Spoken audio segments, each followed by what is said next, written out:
देवी Bhagavatam Mahapuran doctor Kislay Pandey के साथ। इस भाग में इस संकल्प के साथ मां ने जब आवाहन किया तो समस्त देवताओं की समस्त शक्तियां युद्ध भूमि में एकत्रित होने लगी। हे राजन, उस समय युद्ध भूमि का क्या दृश्य रहा होगा जब ब्रह्मा की पत्नी ब्रह्माणी एक हाथ में माला और एक हाथ में कमंडल लिए हंस पे वहां प्रकट हुई। जब भगवान शंकर की पत्नी रुद्राणी वृषभ पे सवार होकर युद्ध भूमि में पहुंचती हैं। भगवान नरसिंह की मूल शक्ति नारसिंही युद्ध भूमि में पहुंचती हैं। कार्तिकेय की शक्ति कौमारी युद्ध भूमि में पहुंचती हैं। क्या दृश्य था जब इंद्र की पत्नी उनकी मूल शक्ति इंद्राणी युद्ध भूमि में पहुंचती हैं।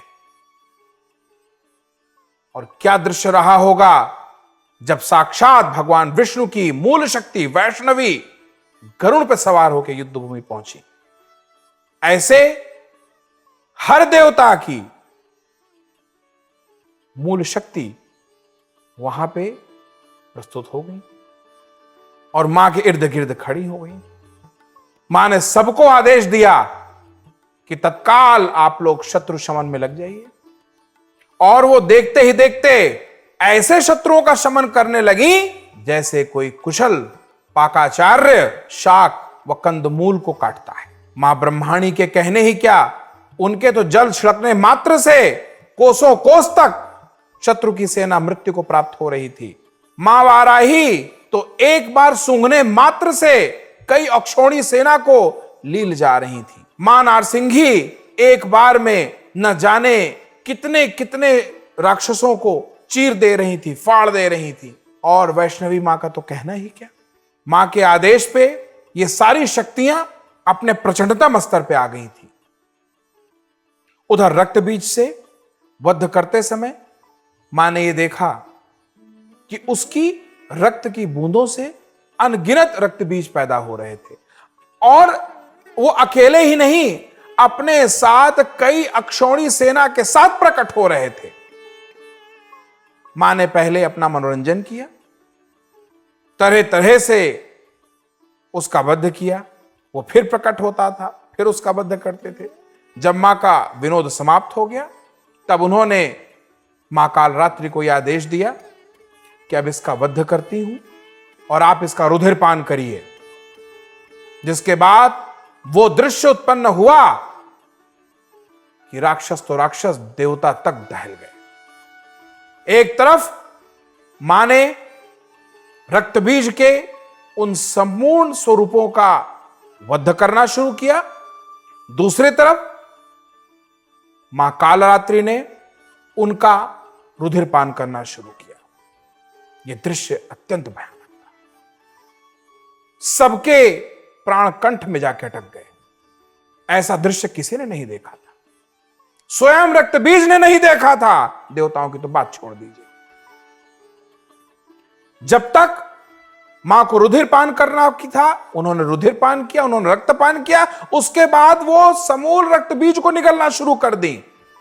देखते ही देखते रक्तबीज अपनी समूल रक्त की बूंदों समेत समाप्त हो गया। अच्छा, इधर बीच जब ये माता रानी का आदेश मां कालरात्रि संपादित कर रही थी, उसी समय भगवान शंकर भी मां के आदेश पे वहां प्रस्तुत हो गए थे।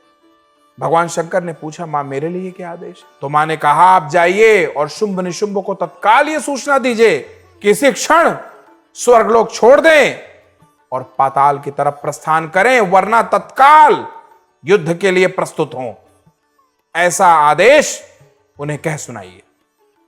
मां का ये संदेश लेके स्वयं भगवान शंकर शुंभ निशुंभ के पास गए और उन्हें मां का यह आदेश कह सुनाया। शुंभ निशुंभ ये समझ गए थे कि मृत्यु आ गई, पर समस्या यह थी कि अब मुंह छुपा के जा भी नहीं सकते थे, क्योंकि अगर जाते भी तो ऐसा जीवन तो मृत्यु से भी बदतर है। तो इस न्याय से उन्होंने निर्णय किया कि जो है जैसे है पर अब युद्ध करेंगे।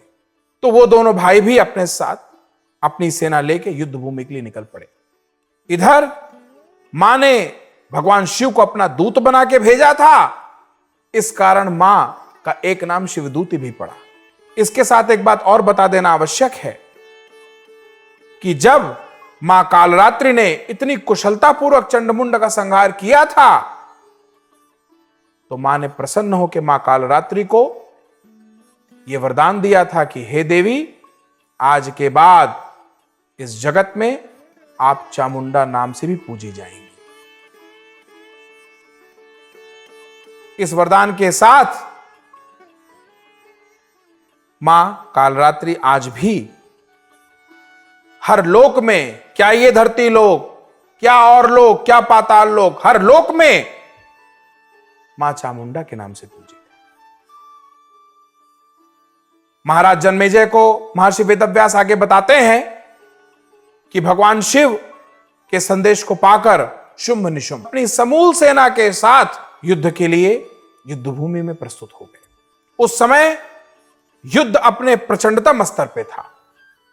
मां ने कुछ ही क्षणों में चंडमुंड को ऐसे वध किया जैसे उनका कभी कोई नामो निशान था ही नहीं। क्षण मात्र में मां ने उनको मृत्यु के घाट उतार दिया और पुनः देवताओं को कष्ट से मुक्त कर स्वर्ग का राज सौंप दिया। यह है मां की कृपा, मां का चमत्कार। अपने भक्तों के पुकार पे, चाहे वो देवता हो या मनुष्य हो या कोई भी हो, मां किसी भी स्तर तक चली जाती है।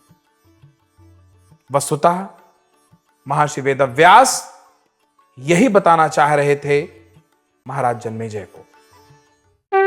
तो फिर प्रेम से बोलिए जय माता की।